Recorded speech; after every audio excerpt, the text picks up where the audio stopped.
If you've spent any time at all looking into spiritual awakening, you've probably been sold a very specific story. A very romantic story. Exactly. It's Yeah. always about, finding inner peace or this gentle flowering of consciousness. It's supposed to Yeah. be warm and beautiful, right? It sounds more like a spa treatment for the soul than a fundamental transformation. But Alan Watts, he just cuts right through that with Yeah. this stark counterclaim. Oh, he really does. He says, awakening is less like finding a garden and more like being, and this is his phrase, skinned alive by the universe itself. That is quite an image. Mm. So Watts is basically arguing that this process demands a psychological price that very few people are actually willing to pay. He asks you to die while remaining alive. Mm. And so that's our mission for this deep dive. We're going to try and unpack this magnificent catastrophe, shatter some of those comfortable illusions, and maybe help you recognize which treacherous stage of this whole thing you might be in right now. And that clarity is so important because the stakes are genuinely high. Our sources, they show that a lot of sincere seekers, they get a glimpse of this freedom, but they turn back. Well, why? What do they find? They find out what the path actually requires of them. Once you truly commit to seeing reality without the ego's filter, there is absolutely no going back to the person you thought you were. So you need a roadmap for this nonlinear, often terrifying process where you'll be completely blindsided. Precisely. Okay, so let's start with the easy part, the initial lure. Watts calls this the honeymoon phase. This is the bit everyone is chasing. Right, and it's described as deliciously intoxicating. Yeah. And for good reason. What happens here? This is that moment. It might be in deep meditation, or maybe you're just standing in nature and poof, the separate sense of self just vanishes. It's gone. Completely gone. And there's only this magnificent unified awareness. You don't think you're connected to everything. You are everything. And all those dense spiritual books that were just, confusing jargon before, Suddenly they make perfect sense. it's a visceral sense. You feel enlightened. You feel special, chosen. You've found the secret. You are absolutely certain that you have made it. But this is where Watts steps in with the ultimate reality check. He says this stage, it's not the destination. It is the spiritual equivalent of a massive sugar rush. It's beautiful, intense. They're absolutely temporary. The real journey hasn't even begun. But the ego, which is, still running the show, it interprets this glimpse as an achievement. My achievement. Which, of course, sets the stage for the inevitable crash. The hangover. The bliss fades, that unified awareness pulls back, and you are slammed right back into your old ordinary consciousness. But it's worse now. That ordinary life feels like a prison. It's impossibly cramped and limited because you've tasted freedom. And the first reaction we see here is basically addiction. You start chasing those peak experiences like a spiritual addict, just desperately trying to get back to that high. You're booking retreats, meditating for hours. But without any real integration. You're just chasing a feeling. And that's when the deeper, more disturbing transformation really kicks in. Your old identity, your habits, your beliefs, they just don't fit anymore. Feels like watching someone else live your life. Exactly. And you realize, as Watts says, that transformation isn't about gaining something new. It's about losing everything old. And that's when the real panic starts. Mortal danger. That's what the ego senses. So it fights back hard. It floods you with doubt, fear. That little voice that whispers, this is just spiritual nonsense, or you were fine before all this, it gets incredibly loud. A lot of people must turn back at that point. A lot of people do. They convince themselves it was just a weird phase, maybe a chemical imbalance. So if the honeymoon is the sugar rush, then what comes next is the profound withdrawal. And this leads us to what Watts calls the dark night and the complete collapse of meaning. He calls it the cruelest joke of all. He does, because it happens right when you finally committed to the journey. Just when you say yes, the universe seems to just abandon you. And he says, calling it the dark night of the soul doesn't even do it justice. Not even close. It's more like being thrown into an existential black hole, a place where the fundamental rules are gone. You realize nothing, absolutely nothing makes sense anymore. Okay, let's pause here because this is a really important distinction.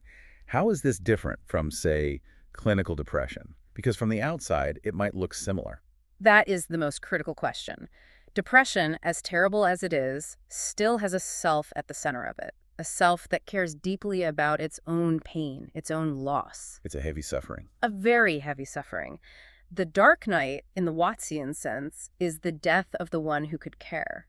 Love, purpose, beauty, even suffering itself, they all become equally empty. It's a profound indifference. Our sources describe this frightening state where someone could look at a terrible tragedy or a beautiful sunset with the exact same dead feeling. They become spiritual zombies, functionally absent from life, unable to engage with the emotional reality of human relationships. And this isn't a quick thing. No, this can last for months, even years. It is the soul's winter.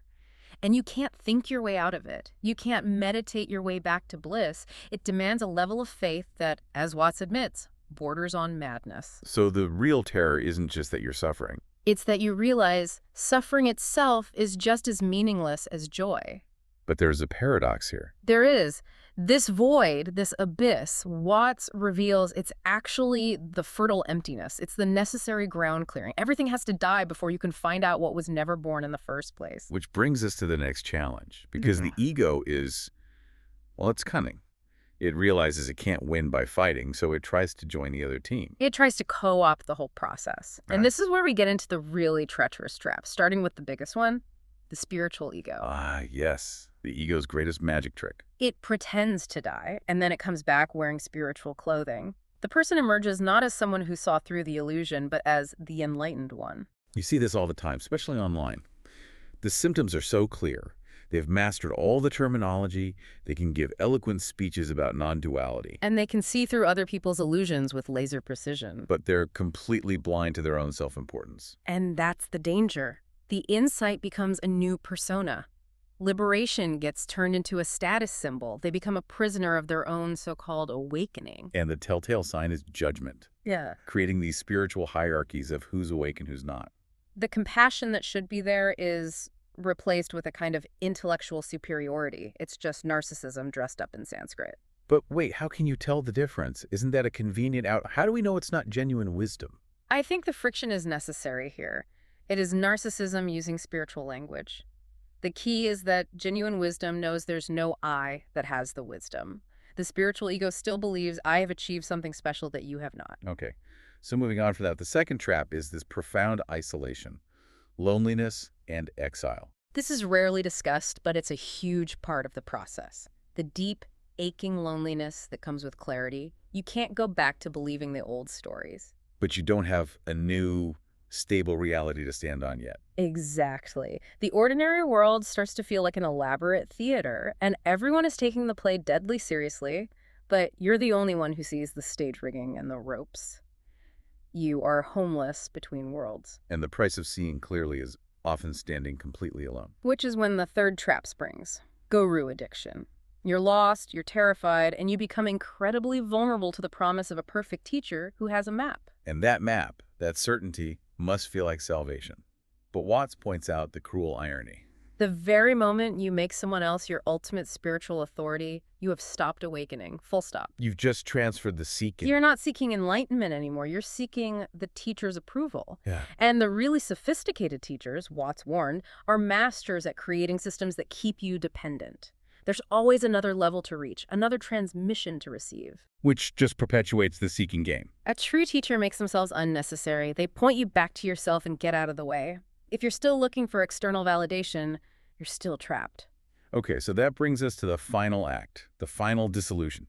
And it starts with the psyche just being completely overwhelmed, a spiritual emergency. This is the breaking point. It's when the awakening experience overwhelms the mind's capacity to integrate it.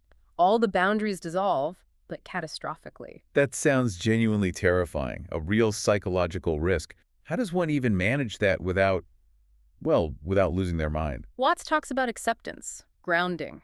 The mind shatters because its old, rigid structures can't hold this new, flexible reality.